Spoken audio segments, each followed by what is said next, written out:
Hello, and welcome to episode 17 of the Humble Pursuit podcast.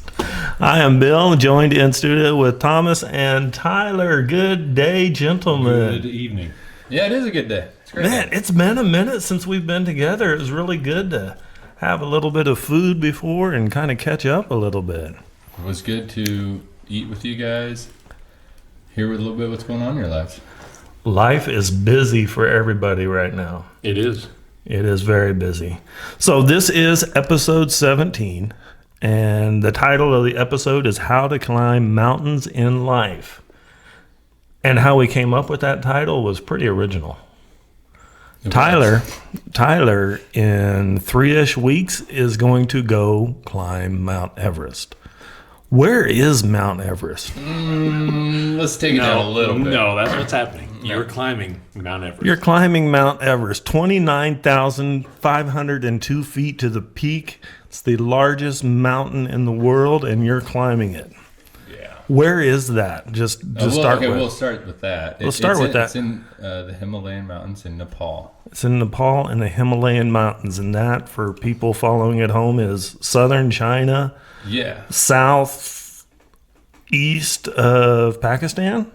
Yeah, it's the north. Look at me with this. You looked this up. I did look it up. I looked it up because I have no Don't knowledge. tell anybody you know where Nepal is. I guess that's true. You know. made a good point. It's actually Mount Everest borders China or Tibet, depending on your political persuasion, and Nepal. So you can climb up from China, Tibet, or from Nepal. We're going to be coming from Nepal, and I just want to continue to reiterate, we're not summiting Mount Everest. But okay, let's keep going. They're climbing to the top of Mount Everest. And I do like that you started this giving our friends who listen full disclosure that this is really just a ploy to talk about mountains in our life, and we're not going to just throw that in at the end. Like, yeah, we're going to. No, I want to know about this. I want to know about this. So, whose idea was it to climb Mount Everest to the top? I bet this comes as no surprise to you, but it was not my idea. I am kind of shocked about that. I'm a flatlander. We're sitting at our farm. I'm a clodhopper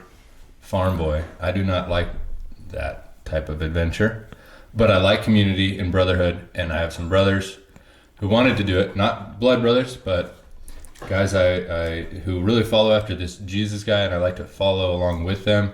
And they had the idea. So these are friends from back in Washington, D.C. Wait, so there's no soybeans on Mount Everest? No. Would you climb Mount Everest with me, Thomas? Yeah. Would you really? Yeah, I would. Dude, I would not climb it with you. I'm just telling you. You couldn't keep up. I would be at the bottom saying, go. No, I wouldn't even do that. Just if we're being honest. Well, we're not doing that anyways. Well, I'll go to Iron Mountain. There's a hill about 3 miles away from here. We could do that. That would be a good starter. We have done that. Oh, yeah. That's very romantic sunset. We watched up there together. I climbed Mount Buzzard Roost out in western Ellsworth County just the other day. It's eastern Ellsworth County, but well, it's west of here. So. Did you? I summited it. Did you take some time? Summited it. No mountains? Now hold on. Did you just walk around the bottom, or did you go to the top? I went to the top. People that just walk around the bottom, that's a waste of time. I walked to the top, and go to the top. And the oldest signature that we found scraped into the sandstone at the top was 1902. That's an old buzzard roost. That is an old buzzard roost. So you had some friends back on the subject. You had some friends that came up with the idea, and they say, "Hey, Lund, let's go climb a mountain." And you're like, "Okay." No, I wasn't. So when did you decide you were going to go? When did this all take place? A painful 2 weeks after I was asked if I wanted to go is when I made the decision, which was in February. Because it is definitely one of those like gut checks. I'd say biggest thing is time commitment, right?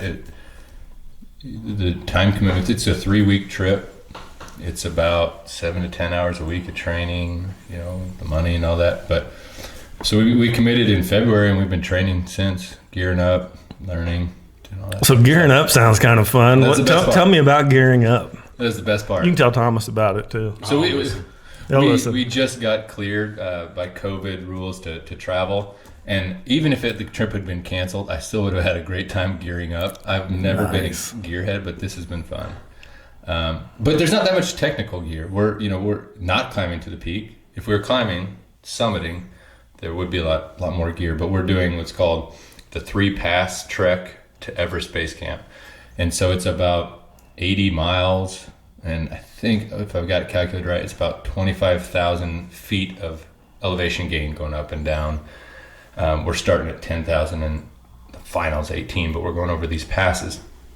So our gear is less technical in terms of carabiners and harnesses and more like how to go from somewhat warm climate to cooler to really cold and be out, for, I think we'll be on the mountain 13 days. So what I heard him say is they're going to walk around the base of the mountain. That's what I heard. Is that what you heard? I'm totally disappointed. This has been advertised as summiting Everest to me. Summiting Everest. This whole time. And now I'm finding out. And there's supposed to be like bodies and stuff up there at the top. Green boots. Yeah. They're markers, like when you see this dead body, turn left. It is really how it is right now. Because they can't take the bodies off very easily and they don't decay at 29,000 feet. There are a lot of bodies up there. Okay, so you started. Gear, You heard about this in February. You started nerding out on the interwebs right away and getting your gear and getting everything that you need. Tell me about the training. That's gone into it. Does anybody hear the whistle in my nose? I'm listening for it now. Yeah. The training and gear. I mean, the week I decided, it was that really cold snap. I don't know if you remember when it got it was below zero on the thermometer and way below with wind chill. And I kind of had to test myself. Can you handle this? Just go out. And that's one of the times I hiked to this hill over here. And I was still wearing Carhartt gear. I didn't have all the technical, wool layers, synthetics, and that's just how it started. Was just going out and walking, and that's the majority of the training because this isn't a technical climb.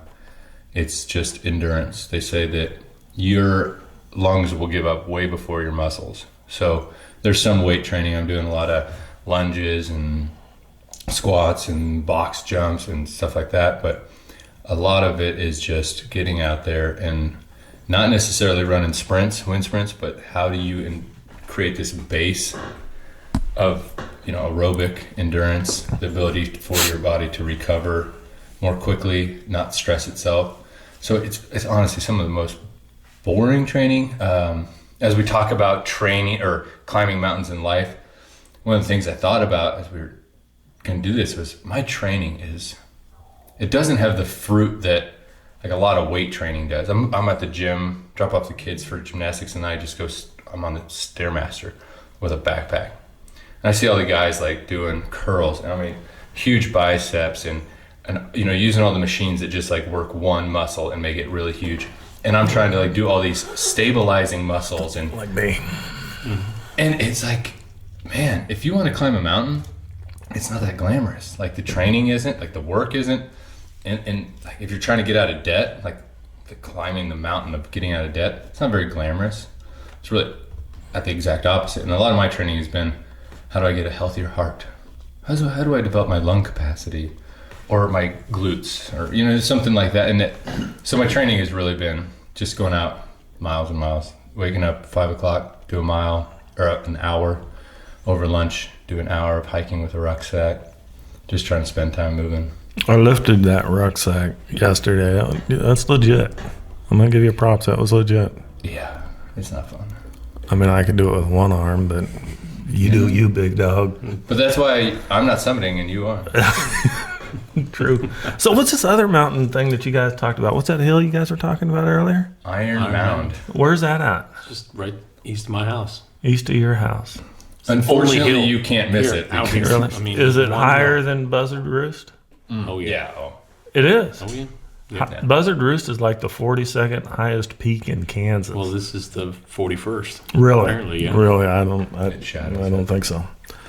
So you leave in 3-ish weeks by the time this comes out, 2-ish weeks, whatever. And then you're gone for 3 weeks.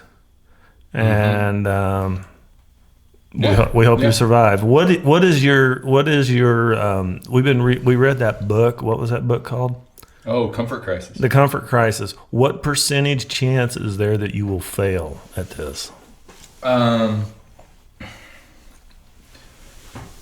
The reasons people fail.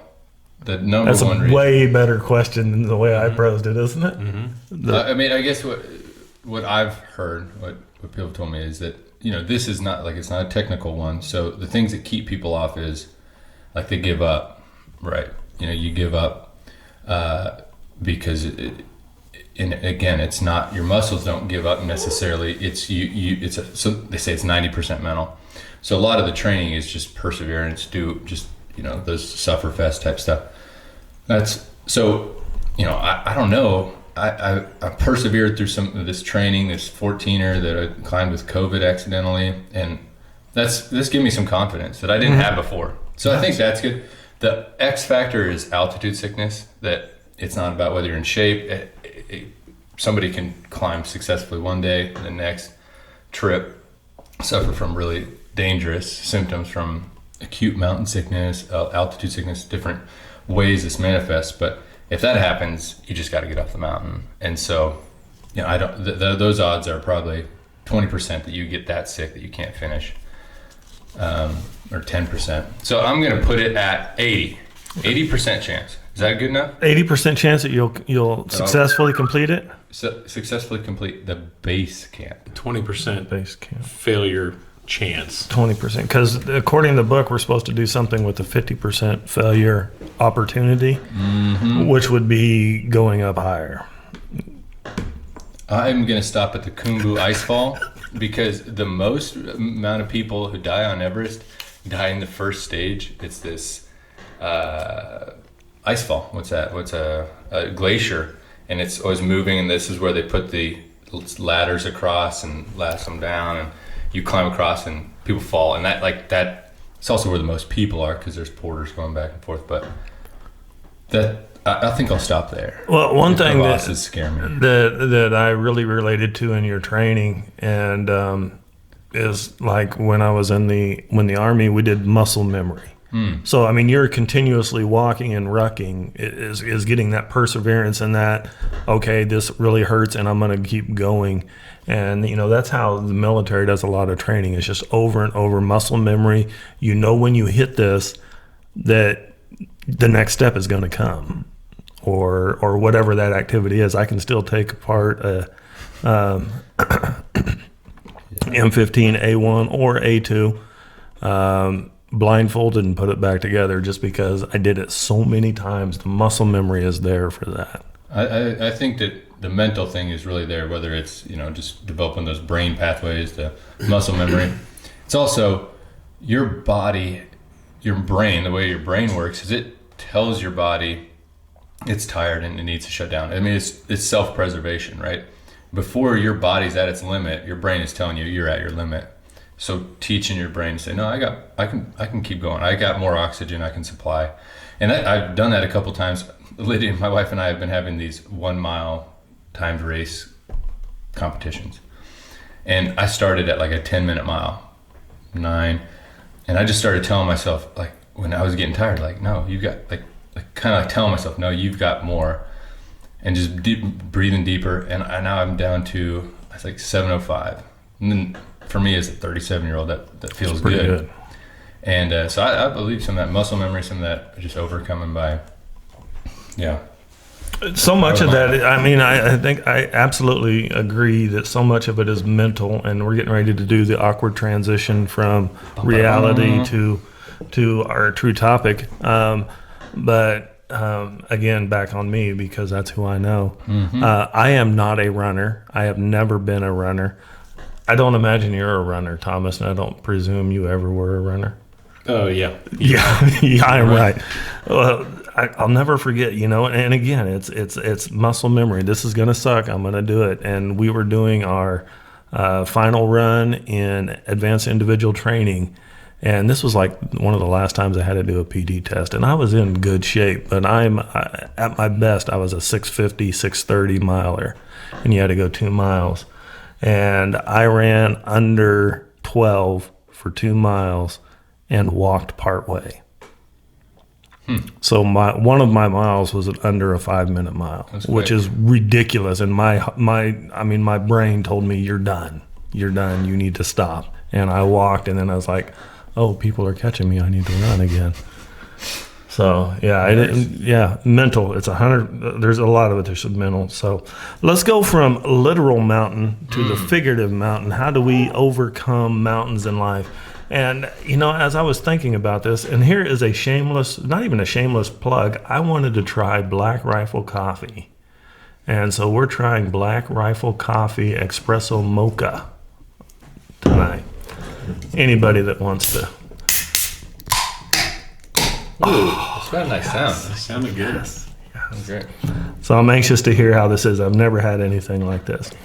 But as I was thinking about the topic, John 16:33 came to my mind, and to read it a little bit more, the whole verse is, I have told you these things so that you may have peace. In this world you will have trouble, but take heart, I have overcome the world. In this world you will have trouble. There will be mountains in your way. Now, you knew in advance that you were going on a trip to a mountain, and because you knew in advance that you're going on a trip to a mountain, even though you're not summiting it like a real man. Yes, he is. He is summiting Everest. Honey, I'm going to need to buy more gear. Is that okay? Yeah. But you bought gear. You've made plans. You've trained for 6 months so far, and you're going to continue until the last day. And you knew this mountain was coming.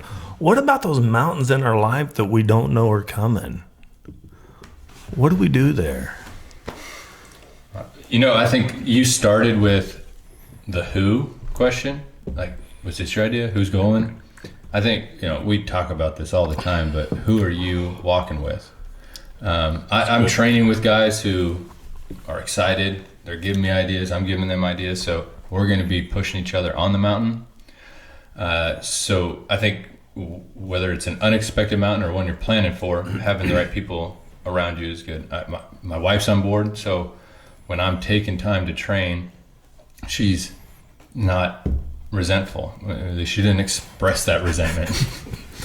So that's helpful. So I think that's where I'd start, is whether it's planned or not, have the right people in your life. Cut the toxic people out and make sure you're surrounding yourself with healthy people. I think if you woke up in the morning and you looked out and you were at the base of a mountain that you were not expected to be at by yourself, that would be your brain just being like, there's no way you're toast. But if you had people, if you had a team or you had a community that was at the same location that needed to go with you, you would at least be able to take a step. I mean, you could do that together. So I think it's critical from a training perspective, to keep that in mind, to say, I've got to be surrounded by people who are going to encourage me, who are going to feed things into my life. That's kind of your diet and your workout. Like, it gives you strength. So because we all wake up at those points where there's no way I can do this by myself. Mm-hmm. I think it's good. The one piece of advice I was given was, you plan all these health first aid kits and you got all the gear, but if 90% of it's mental, you need a mental health first aid kit.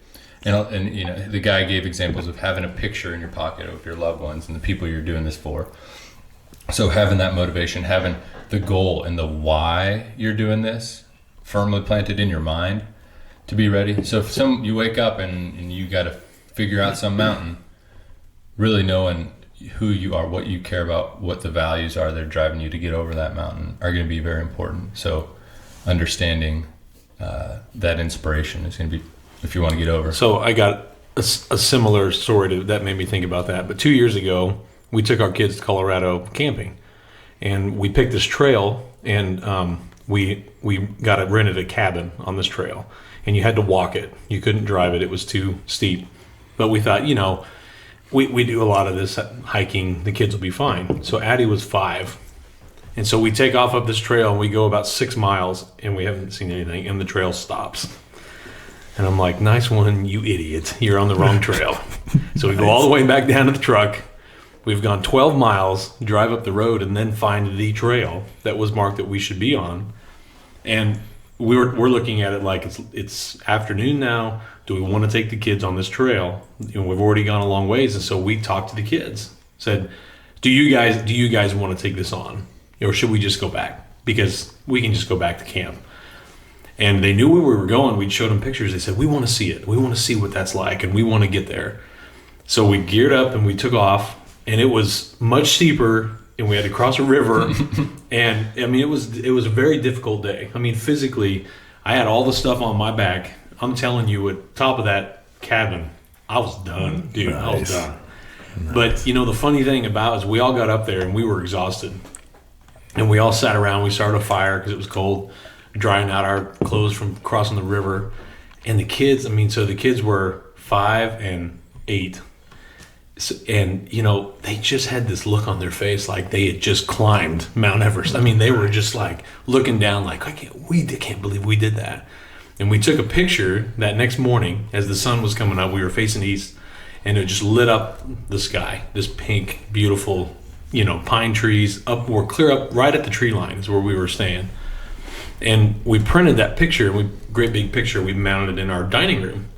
And to this day, 2 years later, we sit down for dinner and we look at that picture and it was like, we did that, So it's just that same idea that, why did you do it? We had talked about, we wanted to do it for the kids. And I really believe, even to this day, it made an impact on them that it is going to be hard. And yeah, the river is not, you can't cross that by yourself. They could not have done it without me and my wife. But we all did it. We did it together. We went through it. We got up there and got that picture. And so even to this day, when we sit down and they look at that, they can say like, we did it. And like that was our purpose, honestly, for that trip, was we want to instill that in our kids. So when they wake up in the morning and have that mountain in front of them, there's some level of recognition that, we've seen something like this. And I think we can do it. And there's no way if it was a drive-up cabin, you'd have that framed, or that it would have any significance to them. Yep. And even probably less significance if the first trail, had led to the right place. Yeah, you could say, we went on a 6-mile hike. Well, everybody does that. It's just like you. Everybody can go. You can go climb hills or do hikes, but to go to Nepal and do what you're doing, it's a different level. To go through something. Yeah, because the guys on the strip have been saying they want to have some sort of a transformation, like this really revelational experience. And we just kind of reminded each other that the transformation is in the preparation and in the perspiration. We're not going to be on the summit, and that's when like something is going to click in our spirits. It's through the process of preparing and then overcoming the obstacles. That's when the transformation happens. It's not some view you have from the top. No, it's through the freaking river you had to walk through. And isn't that exactly what Jesus tells us our life is going to be? There's not going to be that one point right before you die where it all just clicks and makes sense. Right. This was perfect. Right. It's all the relationships, and it's all the struggle, and it's all the conflict that you go through on that journey. Mm-hmm. All of that as a cumulative effect is what matters. That's what we do every day. That's the purpose. Right. It's like, that's the perfect metaphor for climbing this mountain. You're not going to get to a specific rock and be like, this was it. It was all worth it. Mm-hmm. It's getting everything prepared and making that trek. That process is what makes it worth it. I think that you've hit, number one, this Black Rifle coffee is pretty awesome. That's delicious. Very good. Shout out to Black Rifle. We'll have to tag them in this. Free advertising. But I was thinking back, I went through a mountaintop experience in life, and I went through a huge valley, and then I went to treatment like 17 and a half years ago and got clean. And you ride out of treatment and you're on this pink cloud and you've had all these spiritual awakenings and life is great. And then I got out and it was like I was at the base camp. Because that whole mountain was actually still way up there. There was child custody battles, financial issues, housing issues, vehicle issues, mental health, physical health. There was all these things in front of me. And, the point you made, I didn't have the who. I didn't have that in place, nor did I know how to get that in place. And, we talk about this all the time, the importance of brotherhood, the importance of community, the importance about being with those people in the valleys, on the hilltops, being with them all the time. And, I had to climb through all that, and it sucked. And, it was the preparations of getting up there. It sucked. There was a lot of, spiritual awakenings along the way and a lot of hard work. But when I got there, I didn't get there alone. It took me like a year to get through it, and it wasn't until I embraced community and learned some. You talked about mental health, or somebody talked about mental health. That's important. Self-care is huge. And Sure, your wife sure. allows you time to prepare. Your wife allows you time to do some things that your passions are. My wife allows me to come out. She knows that man time and recording and being with men is extremely important. Sure. As self-care goes. And it's not just having the guys with you for the valley. No. How lonely is it on the summit? It's a picture. You didn't take a picture of the view. Maybe it's the view, but it's the fact that you were there together. Mm-hmm. And so celebrating wins together, because I'll be honest, you guys are kind to talk to me about this, but nobody really wants to hear me talk about my trek. But the guys that are going on it with, we like to talk about it nonstop. And so it's not just to overcome the challenges, but it's to enjoy the victories too with people. I want to hear about the suck. That's what I want to hear about. You probably, you're good at that. I know. I try to run away from it, and I'm kind of running at it this time. So I think it's going to be an amazing deal. I'm a little bit jealous. Well, I will take a journal, and I'll take special note of the suck moments, and I'll share it all with you. Yes, absolutely. Every blister, everything. So, and the other thing, what you're doing in preparation, there's no magic to it. It's simple stuff. You're putting heavy weight on your back and you're walking. Yep. And I think sometimes when we get a mountain in front of our life, we look at this complex problem. But ultimately, if we simplify it, put a heavy weight on and walk. That's what we have to do. Keep going forward. Simplify. Look at what the problems are. When I was facing all those problems, I had to take them off one bite at a time. Mm-hmm. One thing at a time, get it marked off the list. Simplify. What is the one that's going to, I better show up to court or else I'm going to get charges for more bad stuff.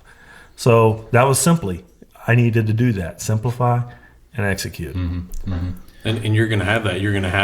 I'm sure you're going to have those moments where it's going to literally be one step at a time, where you're exhausted, your brain is telling you to stop, and it's going to be one more step. And then that turns into one more step, and then you look back and you've gone 80 miles. That's what we're all tasked with every day. In some ways, every minute of every day, like we've talked about around this table, about where do you go when you're at the bottom? Well, you pick one thing and get that done, and that's one step, and then make one more decision, one more good decision, one more good decision.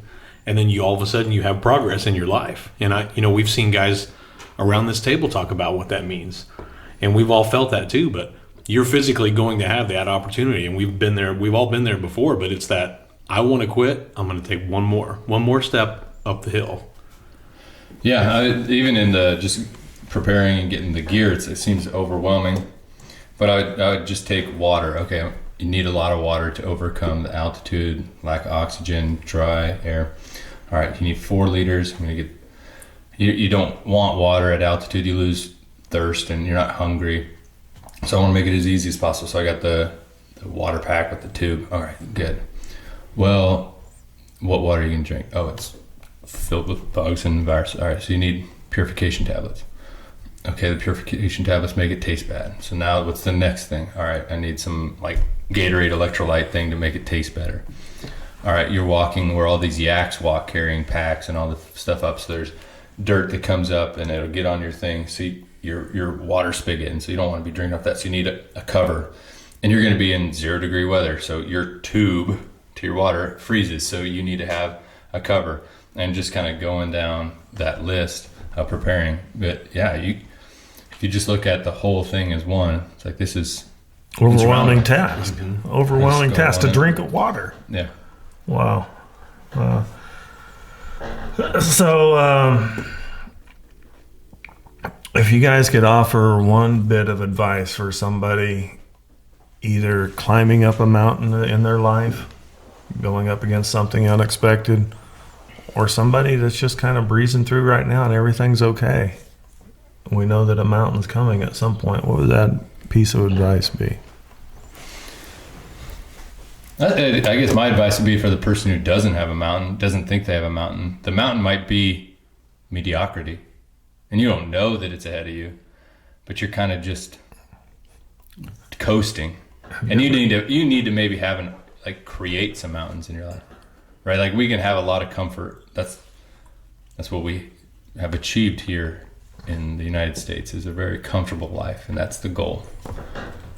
How can you create some mountains that when you overcome them, it serves other people? How do you put yourself in an uncomfortable place that helps serve your family, serves those in need in your community? So if you find yourself in a comfortable place, the best way to be ready when your own mountain comes is to not be complacent, to be well trained, to be equipped, to have the people in your life. So figure out what mountain you can go climb that benefits others. I don't know. That might be cheesy, but that's my thought. I've never used mediocrity. Super mediocrity, is that the word you say? Mediocrity? You're not mediocre, so you don't have to use the That's word. a word that I've never used that in a sentence in my life. I believe that. You'd be believing correct. I would say for the people that don't have one, like you said, get ready because Buckle up. it's coming. I mean, I don't care who you are, it's coming. Get people that you love that will stand with you. Work on those relationships. I mean, invest time, invest emotions, invest yourself in other people, because that is coming. And when it does, you don't want to be alone. And for the people that are at the bottom, and I was thinking about, a buddy of mine, and we've talked about him in this summer when he called me and he was at the bottom. And I am in no way equipped to talk to this guy about what he should do at the bottom. But what came to me was pick one thing that you can accomplish that's positive and do that. So it's taken one step.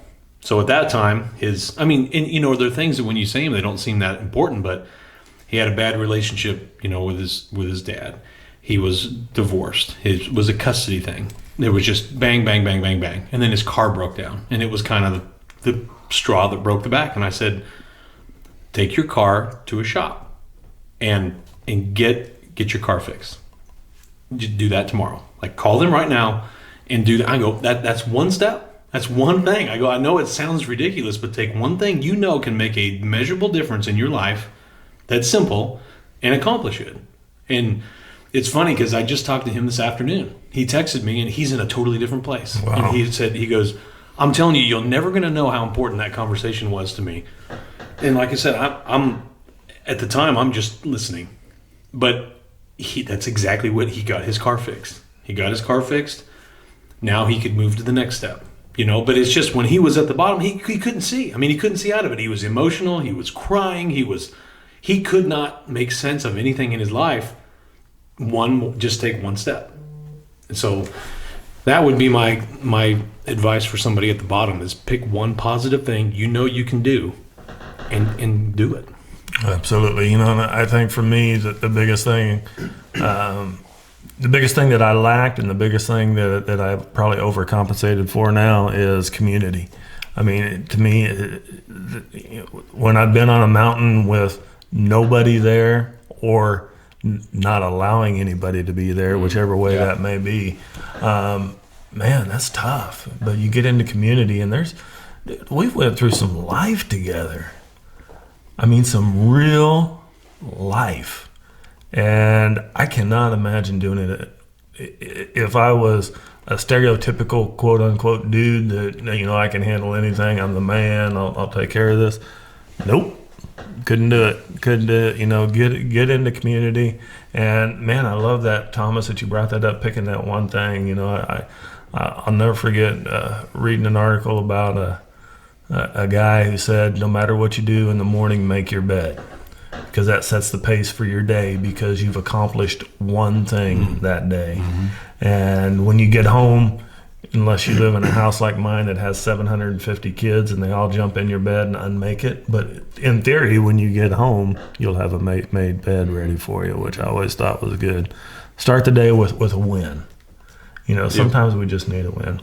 And one more thing that you're taking with you on your trip is 10 bags of primal beef jerky. The best. Bringing Kansas with. Is it yak jerky or beef jerky? I will probably not advertise it as beef jerky, because this is You'll get more street cred in Nepal if it's yak jerky, yeah, I think. Yeah. It's probably not culturally, religiously acceptable to bring somebody's really. So ancestor. We shouldn't. So you're like admitting to a crime before you've done it. Yeah. Well, I just I'm excited because I did some research, and beef jerky is about the densest protein you can bring on a trek, which is great. It's the tastiest, and why carry heavy food when you can carry dehydrated cowhide? And primal jerky is awesome. I mean, that's all I can say. Primal Jerky does not sponsor this show. They are not a sponsor. We sponsor them. We sponsor them because we love them. And Thomas has challenged Michael Todd to an arm wrestling match, but we'll get to that later. They started about a year and a half ago in the midst of a pandemic right here in Kansas, little bitty company out of the kitchen, and they're now in over 250 stores in Nebraska, Oklahoma, and Kansas, and I think they even have 2 in Missouri. And they're just going gangbusters. And, the secret to their success is they've done it in small, controllable batches. They've demanded quality. If any product isn't up to their standards, it doesn't go out the door. So they have 5, 6 flavors. My favorite is still hot.